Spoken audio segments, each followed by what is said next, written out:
Imagine your father is the most feared man in your whole city. Everyone whispers his name. Everyone looks away when he walks in. But you're the one person who has to call him Dad. That was the life of Bumpy Johnson's daughter. Her story was buried in fear, and almost nobody talks about what really happened to her. Stay with me, because what you're about to hear is real, and it will change how you see him forever. You know the name Bumpy Johnson. You hear it in songs. You see it in movies and shows. You hear Harlem King, crime boss, Godfather of Harlem. But there is one part of his life almost no one talks about. His daughter. Who was she? What was her real life like? And what really happened to her after the cameras stopped rolling and the legends began? Stay with me, because in this video, we are going to slow everything down and look at the man not just as a name in the streets, but as a father at home. We will look at the real records, what his wife wrote, what historians say, and how TV changed the story. You are going to see why the truth about his daughter is much quieter, much smaller, and in many ways, much sadder than any movie. And near the end, we will answer the big question: why do we still know so little about her when her father is so famous?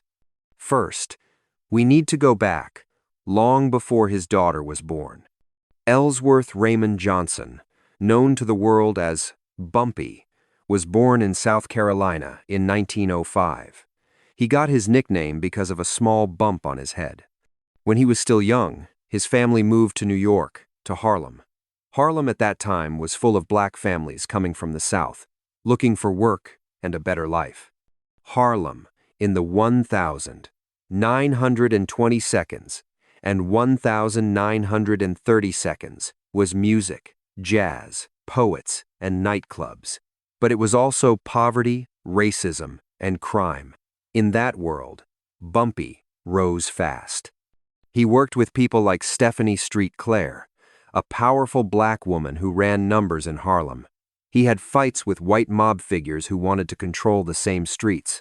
If you only know him from shows, you might think he was just a violent boss. But in real life, people in Harlem had many different views of him. Some feared him, some respected him. Some saw him as someone who stood up to racist systems. Others only saw the harm that crime brought to the community. And in the middle of all this noise, there was a man who, at home, was a husband and a father. That is the part we rarely see. To understand his daughter's story, we have to understand the woman who helped raise her, his wife, Mayme Johnson. Mayme was not from a crime world. She was a young woman who came to New York and worked normal jobs. She met Bumpy in the 1,940 seconds. In her own book, Harlem Godfather, she tells how they met and fell in love. They married in 1948. By then, Bumpy already had a big name in Harlem. From the outside, people saw a feared man on the corner. But Mayme writes that at home, he could be quiet, even gentle, especially with family. When you watch this video and see photos of Bumpy in a suit, sitting with his wife or with children around him, try to remember this. For his daughter, this was not a legend. This was just Dad. Most sources agree that Bumpy had at least one daughter before he married Mayme. Later, he and Mayme also raised a girl together, often named in records as Ruthie. Some accounts say there was also another daughter they helped raise from one of his earlier relationships. Because these women were private people, not public figures, details of their lives are limited, and that is important. We should not guess. We should stay with what the family and the record actually say. So, what was life like for a girl growing up as Bumpy Johnson's daughter in Harlem? Think about it. You are a child. You walk down the street with your father. People stare. Some nod with respect. Some look afraid. Some whisper words you do not fully understand. At home, your father might help you with homework, or read books, or ask how school was. On the street, people call him Godfather. At home, you call him Daddy. From Mayme's memories, we know that Bumpy loved books and was highly intelligent. He was known to play chess in the streets with old men on the corner. He cared about education and wanted his children to have options he never had. That means, inside that house, there was a father who wanted his daughter to grow up smart and safe, even while he himself was living a very dangerous life outside. But his choices had a price, and his daughter had to live with that price too. Bumpy spent years in and out of prison. In the 1,950 seconds, he served time in Alcatraz, the famous prison on an island in San Francisco Bay. Imagine what that means for a daughter. One day, your father is there. Then he is gone, taken across the country, locked away. In her book, Mayme talks about the pain of those years. She had to raise the children mostly on her own, while Bumpy was behind bars.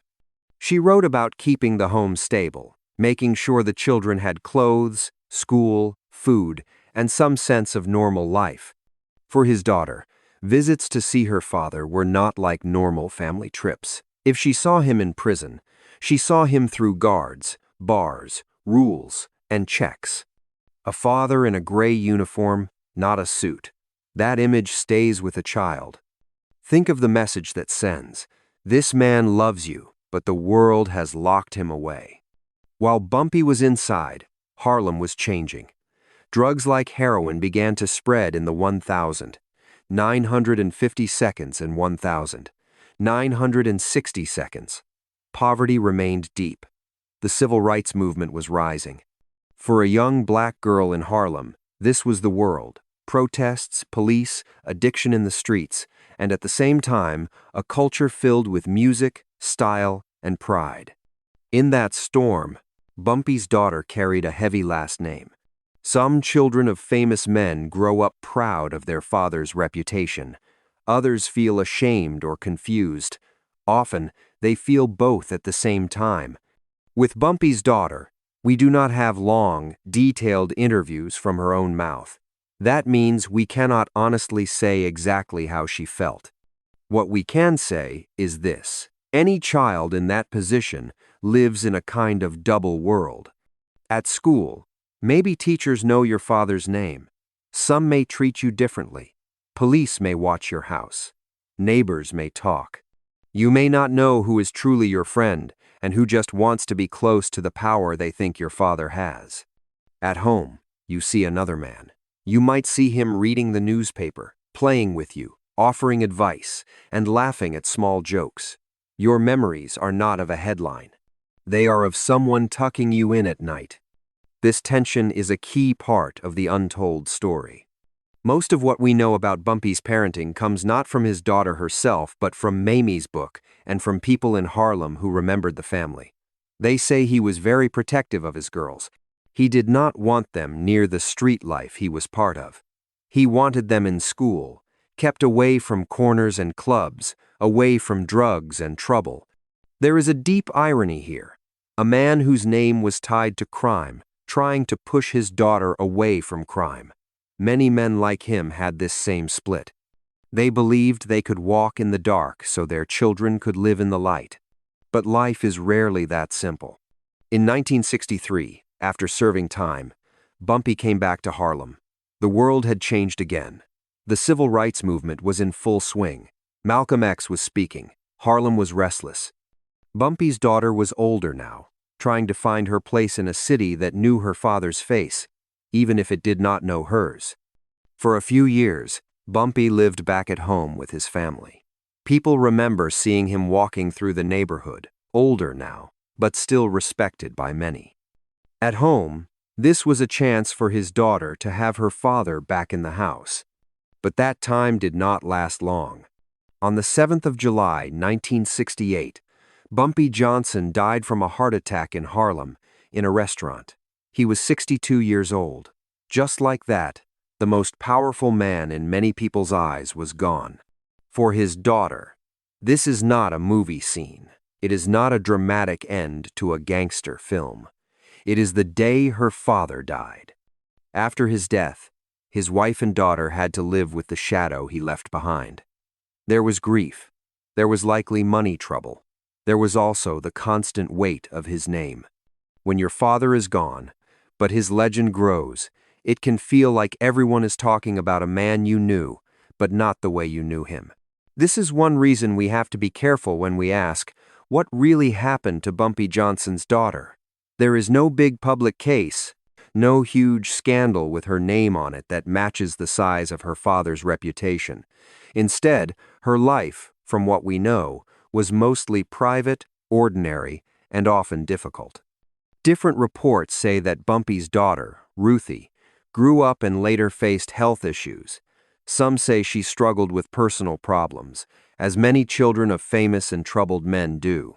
Public sources say she passed away as an adult, decades after her father. But her life was not lived on TV. It was lived in quiet, away from the spotlight, and that privacy matters. We do not have long video interviews of her. We do not have a book written by her. We do not have a full timeline of her jobs, friends, or feelings. And that gap is important. It means any story that pretends to know every detail of her thoughts and choices would be misleading. What we can say with honesty is this: she was a real person who lost her father young, who had to carry a heavy last name, and who likely paid a price, in ways seen and unseen, for the life he chose. Now, let's look at something you might already know.